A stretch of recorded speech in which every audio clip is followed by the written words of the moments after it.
దేహంతో ఉన్నాడు కానీ తండ్రి గారు దేహానికి బాధకరంగా చూసుకుంటే నీ చర్మం బలవక్కర్లేదు, చెప్పులు కుట్టక్కర్లేదు.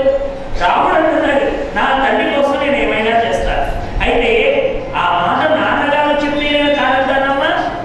మహారాజు గారు నాతో ఎందుకు మాట్లాడడం లేదో తెలుసుకోవాలనుకుంటున్నారు. ఇవన్నీ నాకు చిన్న చిన్న విషయాలు, కానీ నా తండ్రి నాతో మాట్లాడడం లేదంటే ఏదో ఘోరమైన అపరాధం నేను చేసి ఉంటాను కదా. భరతుడి కోసం రాజ్యమే కదమ్మా, నా ప్రాణాన్ని కూడా ఆనందంగా ధారపోస్తారు. ఓహో, అంటే భరతుడికి రాజ్యం ఇవ్వడం వల్ల రామచంద్రమూర్తి కిలుక వహించి నా వైపు ఇంకో రకంగా చూస్తాడేమో అనే భావన నా ఎందుకు పెట్టుకున్న తండ్రి గారు నాతో మాట్లాడడం లేదేమో. అంటే నేను నా తమ్ముడిని ఒక రకంగా, నా దేహాన్ని ఒక రకంగా, నా ప్రాణాన్ని ఒక రకంగా, నా తండ్రిని ఒక రకంగా ఇలా వేరువేరుగా చూసే లక్షణం నాకు లేదమ్మా. భరతుడు రాదైనా నేనైనట్టే. భరతుడికి జరిగే ప్రతి సుఖము నాదిగానే ఆనందిస్తాను, అనుభవిస్తాను. అలాంటి దాన్ని నా తండ్రి గారే చెప్పడానికి ఎందుకు సందేహిస్తున్నారు. నా తండ్రి స్వయంగా ఆజ్ఞాపిస్తే నేను చేస్తానమ్మా. అలాగే నాన్నగారిని ఉపశమింప చెయ్యమ్మా. భరతుని ఇక్కడికి రప్పించు. ఇదిగో నేను ఇక్కడికి అడవికి బయలుదేరుతున్నాను. నాకు ధర్మం మీద తప్ప లోకంలో దేని మీద వ్యామోహం లేదన్నాడండి రామచంద్రమూర్తి. ఆయనకు ఒక్కటే ఒక వ్యసనం ఉందండి రాముడికి. ఏమిటా వ్యసనం అంటే ధర్మాన్ని ఆచరించడం, సత్యం యందు నిలబడడం. ఈ రెండే మానవుడికి కాడు. రామాయణం అంటే రాముడి ప్రయాణం. రాముడి ప్రయాణం ఎలా సాగిందండి? 2 పాదాలతో సాగింది. మనలాగే 2 పాదాలు ఉన్నాయి రాముడికి. కానీ ఆ 2 పాదాలు ఏమిటి? ఒకటి సత్యము, రెండవది ధర్మం. సత్య ధర్మాలను అనుసరించి నడిచిన రాముడి ప్రయాణమే రామాయణం. సత్యాన్ని తప్పడు, ధర్మాన్ని నిలబెట్టడానికి, ధర్మమును ఆచరించడానికి ప్రయత్నం చేస్తాడు. అందుకని ఆయన అన్నాడు వెంటనే, అమ్మా ఇంకో మాట అంటాడు రామాయణంలో మనకి అయోధ్యాకాండలో, అమ్మా సుమంత్రులు వారిని పంపించారు కదా, సుమంత్రులు వారితోనే ఈ మాట చెప్పి మీ నాన్నగారు 14 ఏళ్ళు నిన్ను వనవాసం చేయమన్నారనే మాట అక్కడ అంతఃపురంలో అక్కడే చెప్పినట్టయితే మా నాన్నగారి ఆజ్ఞ పాటించడంలో ఈ మాత్రము జాప్యం నాకు జరుగుండేది కాదు కదా. ఈ సమయాన్ని నేను వృధా చేసిన వాడిని అయ్యుండేవాడిని కాదు కదమ్మా. అటు నుంచి అటే వనాలకు వెళ్ళుండేవాడు కదమ్మా అన్నాడండి రామచంద్రమూర్తి. అంటే అంత నిబద్ధత, తండ్రి మాటను నిలబెట్టడంలో అంతటి సత్యసంధత కలిగిన వాడు రామచంద్రమూర్తి. తల్లిదండ్రుల పాదాలకు మళ్ళీ నమస్కారం చేశాడు. ఏమండి, డబ్బిస్తానంటే, ఆస్తి పంచుతానంటే నమస్కారాలు చేసేవాళ్ళు ఉంటారే కానీ ఆస్తి లేదపై అడవులకు వెళ్ళమంటే నమస్కారం చేసే పుత్రులు ఎవరు ఉంటారంటే, ఇంకా ఉన్న ఆస్తి ఏదైనా ఉండే కొన్ని కోర్టులు దావా వేయకుండా ఉండే కొడుకులు ఉంటే చాలు. ఇంకా ఏదైనా దాచిపెట్టుకున్నాడేమో మాకు అది రావాల్సిందే అని కోర్టులో వేసి 3 చెరువులు నీళ్లు తాగించి ఆ ప్రాపర్టీ మాకు రావాలి, ఈ ప్రాపర్టీ మాకు రావాలని దావా వేయని కొడుకులు ఉంటే వాడు 10,000 రూపాయలకు నమస్కారం. లోకంలో అడవులకు వెళ్ళిన తర్వాత కూడా నమస్కరించాడు రామచంద్రమూర్తి. అంటే అర్థం ఏమిటి? పని అయితే ఒక రకంగా, పని కాకపోతే ఒక రకంగా, 2 విధాలుగా మాట్లాడేటువంటి మాట కానీ, 2 విధాలుగా ప్రవర్తించే మనస్తత్వం కానీ రాముడికి లేదు. శ్రీరాముడి ముఖంలో శోభ తగ్గలేదు, మనస్సులో వికారాలు లేవు. లక్ష్మణుడు కౌసల్యాదేవి అనునయించాడు. అక్కడ కొడుకుని పట్టుకుని ఆవిడ ఓ ఏడుస్తోంది. ఎంత దారుణం జరిగిపోయింది రామచంద్ర. వెళ్ళాడు రామచంద్రమూర్తి. అలా వెళ్ళిన తర్వాత కౌసల్యామాత దగ్గరికి వెళ్ళాడు డైరెక్ట్గా. అక్కడ ఎందుకంటే తల్లికి చెప్పాలి కదండి. లోకంలో సన్యాసాశ్రమంలోకి వెళ్ళాలంటే ఎవరికైనా ముందు వివాహం కాకపోతే తల్లి అనుమతి కావాలి, వివాహం అయిందనుకోండి భార్య అనుమతి కావాలి. ఇక్కడ అన్ని వేళలా నమస్కరించవలసినటువంటి గొప్పదనం ఎవరికి ఇచ్చారు శాస్త్రాల్లో అంటే తల్లికి ఇచ్చారు. తండ్రి కంటే కూడా 1000 రెట్లు గౌరవించదగిన స్థానంలో తల్లిని నిలబెట్టారండి మన శాస్త్రం. అందుకే మాతృదేవో భవ ముందు మాట, తర్వాత ముందు తల్లికి స్థానం ఇచ్చారు. ఎందుకంటే తండ్రి బీజప్రదాత, తల్లి దేహము నిలబడడానికి కావలసినటువంటి మాంసాన్ని, రక్తాన్ని, మజ్జని, అస్థిని, ఎముకల్ని ఇవన్నీ కూడా తన శరీరంలో నుంచి పంచి నీకు ఒక దేహం రావడానికి మూల పదార్థాలంతా తన ఆహారం ద్వారా అందించి తన శక్తిని నీకు పంచి తన గర్భంలో 10 నెలలు స్థానం ఇచ్చి ఆవిడ ఉపవాసం చేసి ఇంకా దేహానికి ఏమైనా ఇబ్బంది కలుగుతుందేమోనని అతి వేడిని తినకుండా, అతి చల్ల పదార్థాన్ని స్వీకరించకుండా నీ దేహక్షేమమే తన క్షేమమని తన దేహాన్ని కుసింపజేసుకొని నీకు దేహాన్ని ప్రసాదించింది తల్లి. కాబట్టి తండ్రి కంటే కూడా 1000 రెట్లు గౌరవించదగిన స్థానాన్ని తల్లికి ఇచ్చారు శాస్త్రంలో.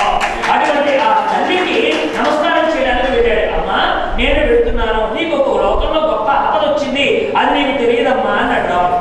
దీన్ని 2 అర్థాలుగా చెప్పారు మహాత్ములు. మొట్టమొదటిది ఏమిటంటే, అమ్మా నువ్వు ఇప్పటిదాకా నేను రాజు అవుతాను అనుకున్నావు కదమ్మా, అది జరగడం లేదమ్మా, నేను వనానికి వెళ్తున్నానమ్మా అని ఒక అర్థం. ఇంకొక అర్థం ఏమిటి?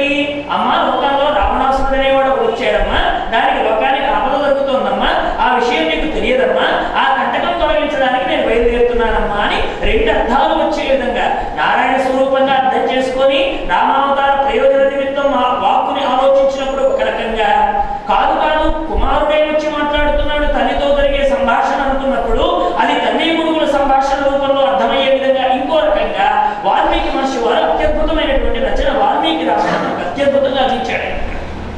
ఆ సమయంలో నేను మనం చెప్పుకున్నాం కదా, అక్కడ ఆవిడ నారాయణుని పూజిస్తూ ఉంది, ఈ వైపున నారాయణుని దర్శనం ఇచ్చాడు, ఆవిడ దుఃఖపడుతుంది. అమ్మా, ఒక ఆడదాని టక్కరి మాటలకు తల వంచి శ్రీరాముడు అరణ్యవాసం వెళ్ళడం నాకు సుతరాము ఇష్టం లేదు లక్ష్మణస్వామి. కొంతమంది అండి మాట్లాడడానికి ధైర్యం చాలు, అలా మాట్లాడడానికి ధైర్యం చాలని వాళ్ళు ఎవరైనా ఆ తన ఇది మనసుకు అనుగుణంగా ఒక మాట మాట్లాడితే దాన్ని పట్టుకొని ఒక తీగలాగా అల్లేస్తారు. కొంతమంది భార్యాభర్తలు ఉంటారు అనుకోండి, భర్త మాటకి ఎదురు చెప్పని ఆడవాళ్ళు ఉంటే ఆయనలో కలిగిన నిర్ణయాన్ని తొందరగా ఖండించలేదు. అలా ఖండించకుండా మౌనంగా వెనకాల వస్తున్న వాళ్ళు అత్తగారు అంటారు, ఏమయ్యా ఇప్పుడు అక్కడికి వెళ్ళకపోతే ఏమైంది కనుక అని ఒక మాట అన్ననుకోండి, ఇప్పుడు తనకు సపోర్ట్ దొరికింది అత్తయ్య గారు. వెంటనే భార్య గారు మాట్లాడలే కాబట్టి కూడా ఏమనిస్తుంది, అదే నేను చెప్దాం అనుకుంటున్నాను అత్తయ్య గారు అని మాట కనిపిస్తుంది. కానీ ఎక్కడ గారంటారు అని వెనకాల ఉండిపోయి ఇంటి మీద నాకు సపోర్ట్ దొరికారు కదా, అందుకని తీగకు పందిరి దొరికింది అందుకుపోతారు అన్నమాట. అలాగే ఇక్కడ లక్ష్మణస్వామి వారు కూడా అసలు ఏమిటి అంత త్వరగా కబుర్లు రావడం ఏమిటి, లోపలికి వెళ్ళడం ఏమిటి, బయటికి రావడం ఏంటి, కౌశల్యాదేవి మందిరానికి వెళ్ళడం ఏంటి, అడుగుదామంటే ధైర్యం సరిపోవడం లేదు, ఏం జరుగుతుందో తెలియడం లేదు. ఒక ఆతృత కలిగిన హృదయంతో పెడుతున్నాడు లక్ష్మణస్వామి. ఆయన వెనకాల కౌశల్యాదేవి మందిరానికి వెళ్ళి ఆవిడతో సత్యం చెప్పినప్పుడు కానీ అర్థం కాలేదు లక్ష్మణస్వామికి, అరణ్యానికి ప్రయాణం అయిపోతున్నాడు రామచంద్రమూర్తి. అప్పుడు ఇప్పుడు ఈ లక్ష్మణస్వామికి లోపల ఒక ఇది రాముడికి పట్టాభిషిక్త అవ్వాల్సినటువంటి ఆ అదృష్టం చేయడానికి అని బాధ ఉంది లక్ష్మణస్వామికి. దీనికి ఆధారం ఎవరు దొరుకుతారు అంటే ఇప్పుడు కౌశల్యాదేవి దొరికింది. ఎందుకంటే ఆవిడ అంటుంది, నాయన ఈ వయసులో నాకు ఈ బాధ అవసరమా, అయినా నువ్వు అరణ్యానికి పోవడం ఏమిటి నాయన అని. ఆవిడ కాదు అరణ్యానికి వెళ్ళొద్దు అని చెప్తున్న సమయంలో ఆ మాటలకు ఊతం దొరికేట్టుగా ఉన్నది కనుక లక్ష్మణస్వామి అందుకోవడం ప్రారంభించేసాడు. అమ్మా, ఒక ఆడదాని చక్కని మాటలకు తల వచ్చి శ్రీరాముడు అరణ్యవాసానికి వెళ్ళడం నాకు సుతరాము ఇష్టం లేదు. ఇక్కడ కైకమ్మను కాస్త దోష దృష్టితో మాట్లాడాడండి లక్ష్మణస్వామి. మనకు అనిపిస్తుంది ఇలా లక్ష్మణుడు మాట్లాడచ్చా అని. ఇది రాముడి మీద ఉన్నటువంటి ప్రేమకు తార్కాణం. ఒక్కోసారి చూడండి, ఏదైనా ఒక పిల్లల విషయంలో భార్యాభర్తలు మాట్లాడుకునేటప్పుడు ఆ తల్లి గారు ఆ పిల్లల మీద ప్రేమతో ఒక మాటని ఇస్తుంది, ఏమండోయ్ వాళ్ళు ఏమైనా అన్నారంటే మటుకు నేను ఒప్పుకోను, అవసరమైతే మేము వదిలిపెట్టిన పుట్టింటి తీసుకెళ్ళిపోతాను పిల్లాన్ని అని అన్నది అనుకోండి. అంటే భార్యను భర్తను విడిచిపెట్టడం ఆవిడకి అలంకారం అని కాదు అక్కడ అర్థం. ఆ చిన్నవాడి మీద ఉన్నటువంటి ప్రేమ అర్ధభాగమై 3 ముళ్ళు వేసిన భర్తని కూడా వ్యతిరేకించేంతగా అయిందంటే ఆ పిల్లాడి మీద ఎంత ప్రేమ. మన వినాయకోత్పత్తి కథలో మనం ఏం చూస్తున్నామండి, చిన్న బాల గణపతిని మట్టి గణపతిని చేసి పెట్టింది ఆవిడ.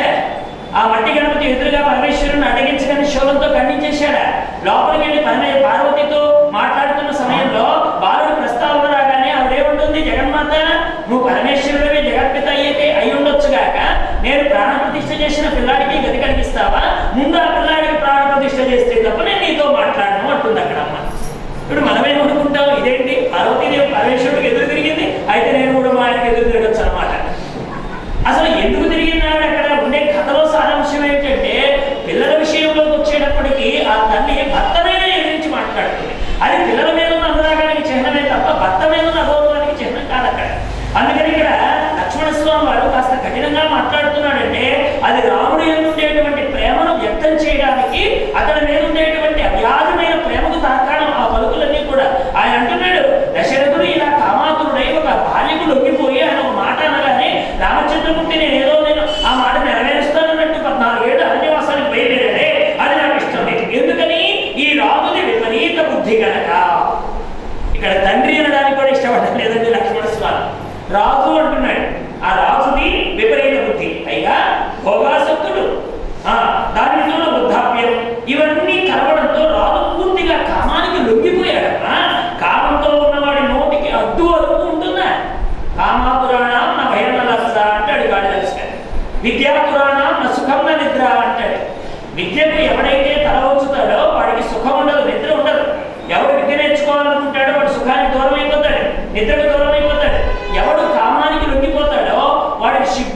ఈ పని చేయొచ్చునా అనేటువంటి మర్యాదకు సంబంధించిన లక్షణం పూర్తిగా పోగొట్టుకుంటాడు. అలాగే కామాతుడికి విలువవలసిన అవసరం ఉందా?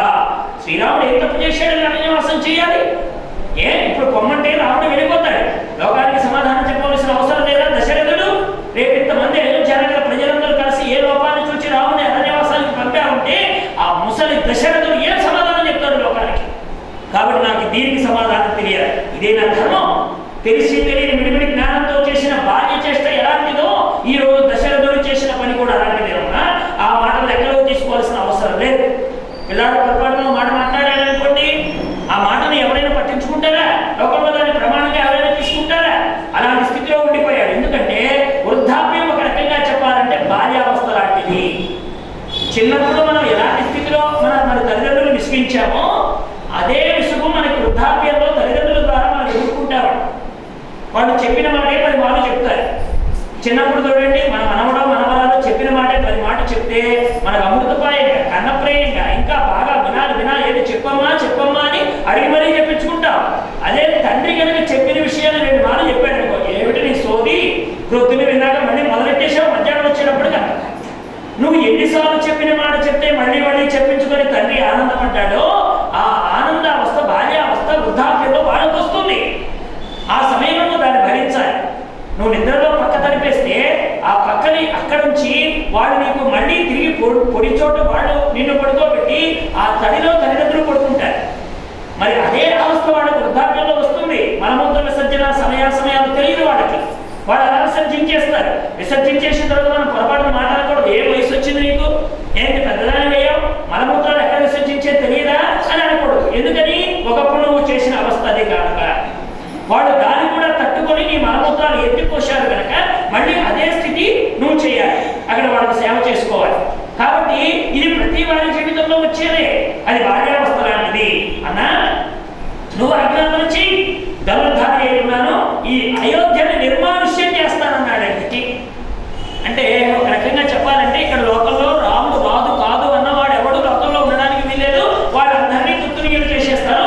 ఎవరు వస్తారో రాముడు ఆ భరతుడిని రాని వాడి వైపు ఎవరు అతడి అండ చూసుకొని వెనకాల ఎవరు సైన్యంగా బయలుదేరి రామ పట్టాభిషేకానికి వ్యతిరేకంగా మాట్లాడతారో వాళ్ళందరినీ ఖండించేస్తాను.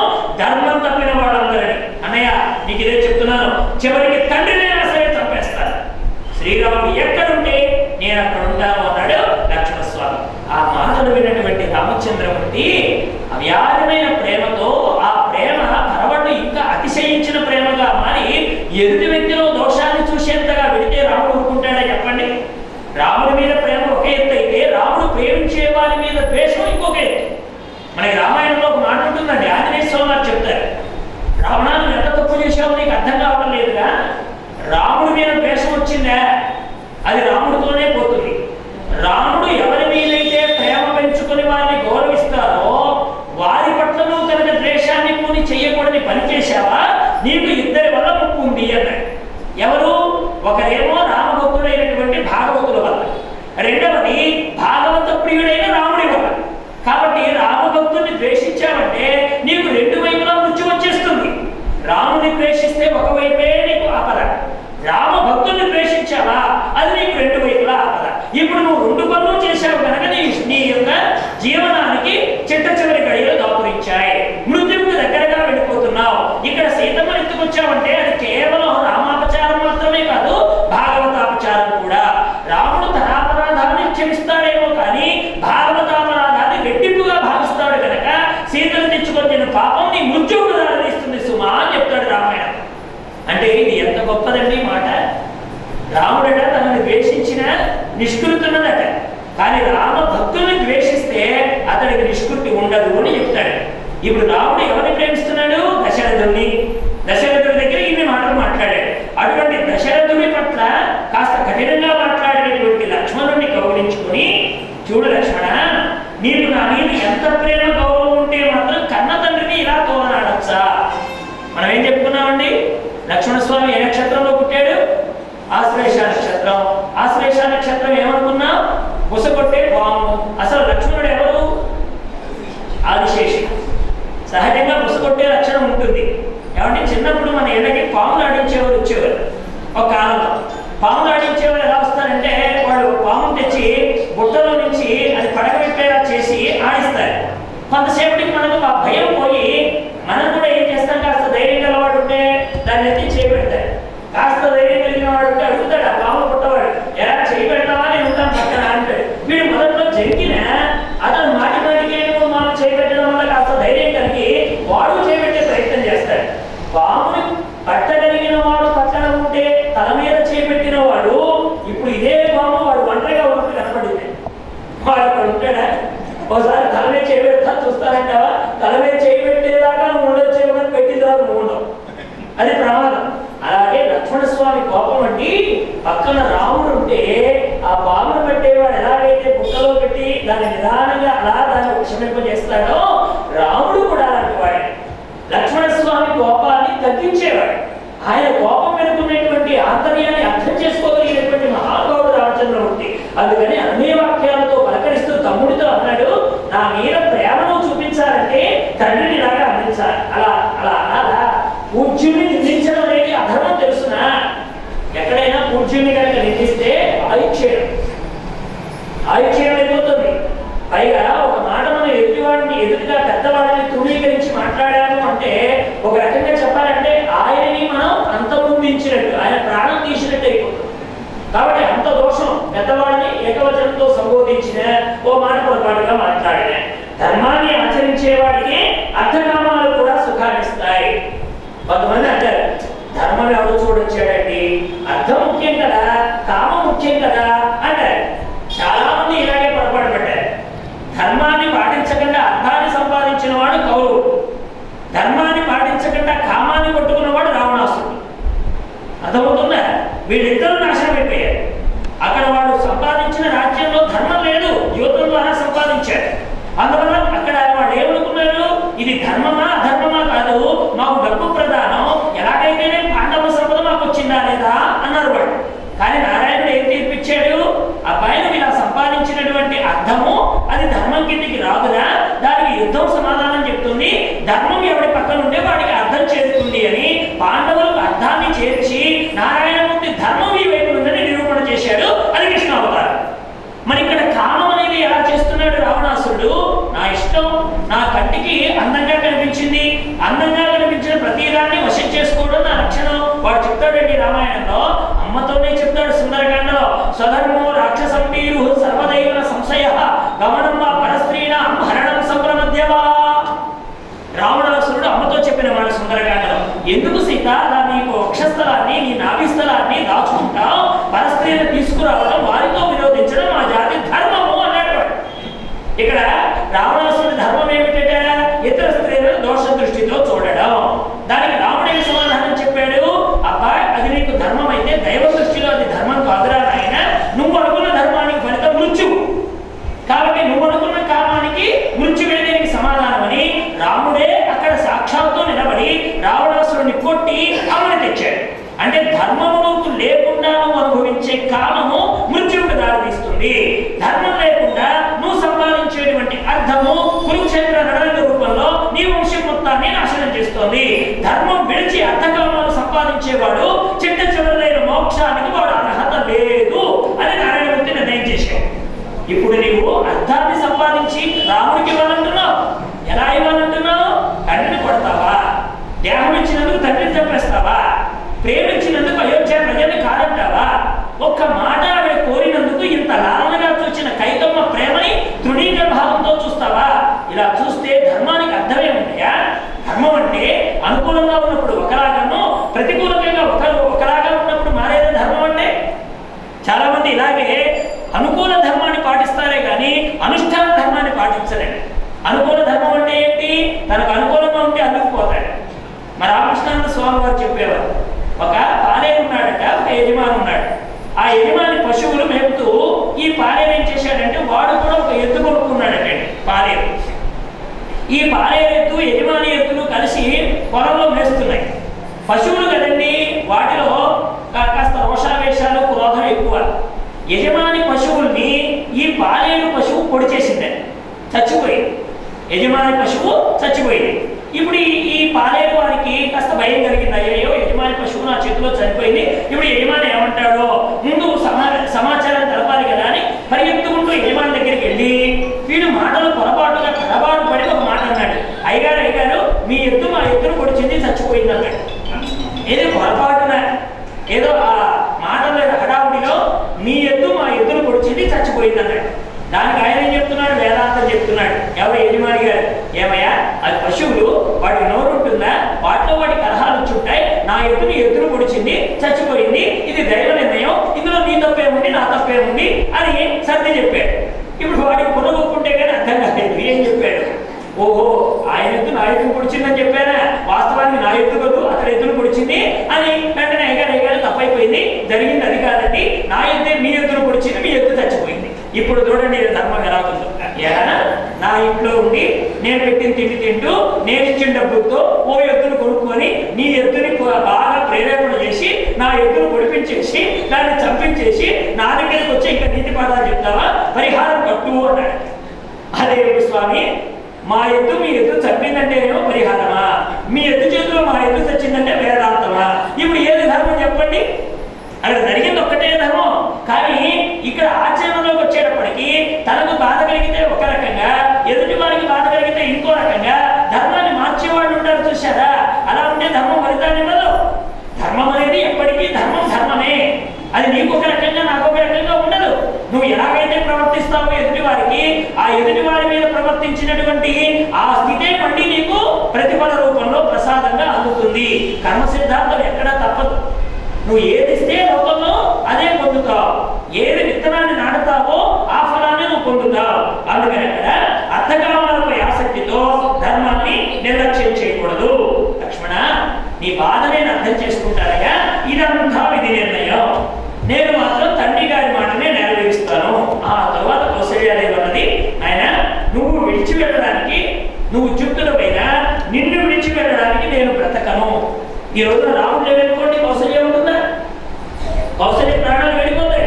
కాబట్టి నన్ను కూడా నీతో పాటు తీసుకెళ్ళు అని అడిగిందండి. అక్కడ రాముడు అన్నాడమ్మా, ఒకసారి ఒక వివాహం ఎదుగుల వల్ల భర్తతోటిదే భార్య లోకం. ఆయన ఎక్కడున్నా కానీ ఆయనకు అనుసరించి లోకంలో నడిస్తేనే పతివ్రత ధర్మం కింద వస్తుంది. ఈ రోజున ఆయన ఏదో నీకు దుఃఖాన్ని కలిగించేలా ఒక ప్రవర్తన చేశాడన్న కారణాన్ని నువ్వు దృష్టిలో పెట్టుకొని ఆయన విడిచి నువ్వు ఎదురికి వస్తే ధర్మం నిన్ను విడిచిపెట్టదు. కాబట్టి నువ్వు అక్కడ పాటించవలసిన ధర్మం ఉంది కనుక ఆ ధర్మాన్ని నువ్వు అనుసరించమ్మా. నాకు ప్రియమైనది ఏమిటంటే ధర్మం. ఇప్పుడు నువ్వు రాముడికి ఏదో సేవ చేయాలి, రాముడికి ఏదో కష్టం వచ్చింది అనుకుంటున్నావు, అది తల్లిగా నువ్వు అక్కడ పాటించవలసిన ధర్మం చెప్తున్నావు. కానీ అక్కడ తల్లిగా పాటించే ధర్మంలో భార్యా ధర్మానికి విఘాతాన్ని కలిగిస్తున్నావు. కాబట్టి ఒక ధర్మాన్ని పట్టుకుని ఇంకో ధర్మాన్ని విడిచిపెడితే దైవం నచ్చదమ్మా. అక్కడ కూడా ఆ ధర్మాన్ని నువ్వు అనుసరించాలి. ఎందుకంటే పతియే ప్రత్యక్ష దైవం కనుక ఆయన అనుసరించి ఉండడమే పతివ్రత ధర్మంతో ఉండే ఇల్లాల లక్షణం కనుక నువ్వు అతనితో పాటు ఉండాల్సిందే. అప్పుడు వెంటనే కౌసల్యాదేవి అన్నది, రామా వెళ్ళిరావయ్య, నీవు ధర్మాన్ని ఆచరిస్తూ వనవాసానికి వెళుతున్నావు కనుక వనవాసంలో ఉండేటువంటి ధర్మమే నీకు రక్షగా ఉండి లోకకంటుకులైనటువంటి రాక్షసుల్ని సంహరించాలి నువ్వు. అది ఎల్లప్పుడూ ధర్మాన్ని ఆచరించే వాళ్ళకే సాధ్యమవుతుంది కనుక నీ కోసం నేను ఇక్కడ పూజలు చేస్తూ ఉంటాను అని అక్కడ చక్కగా వనవాస ధర్మానికి అడుగెడుతున్నటువంటి రామచంద్రమూర్తికి కొన్ని మంగళ శ్లోకాలు కలుగుతున్నాయి. ఇప్పుడు లోకంలో ప్రతి తల్లి అమ్మ నేను పరీక్షకు పెడుతున్నానమ్మా అని ఏ పిల్లాడు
ధనస్సులు, అటువంటి మంగళము నీకు కలుగుగాక అని ఆవిడ ఒకసారి చెప్పింది. రెండవది అమృతోత్పాదనే దైత్యాం ఘనతో వజ్రధరస్వయత్ అదితి మంగళం రాహ తత్తే భవతు మంగళం.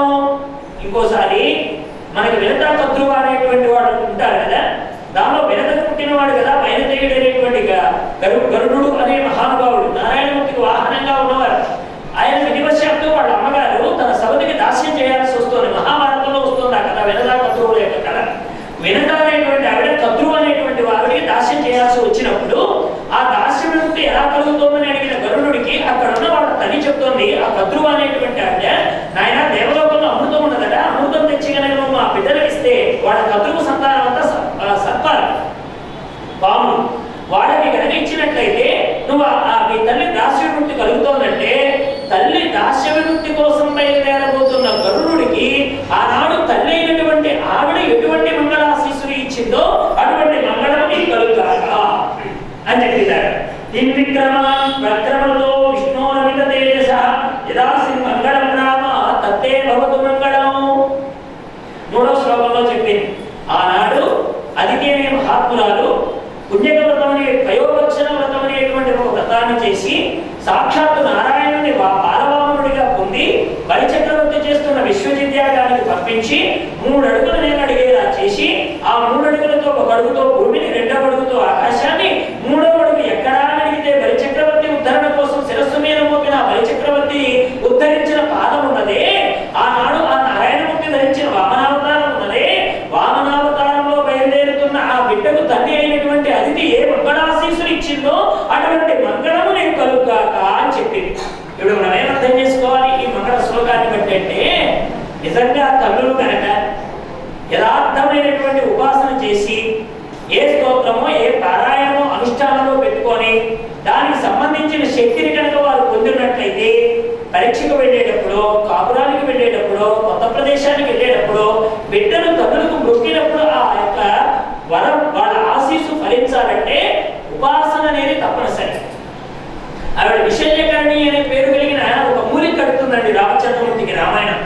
విశల్యకరణి అంటే అర్థం ఏంటంటే బలాధిబల విద్యలు ఉంటాయి కదా, బలాధిబల విద్యల వల్ల ప్రయోజనం ఏమిటి? ఆకలి తప్పుల బాధ ఉండదు.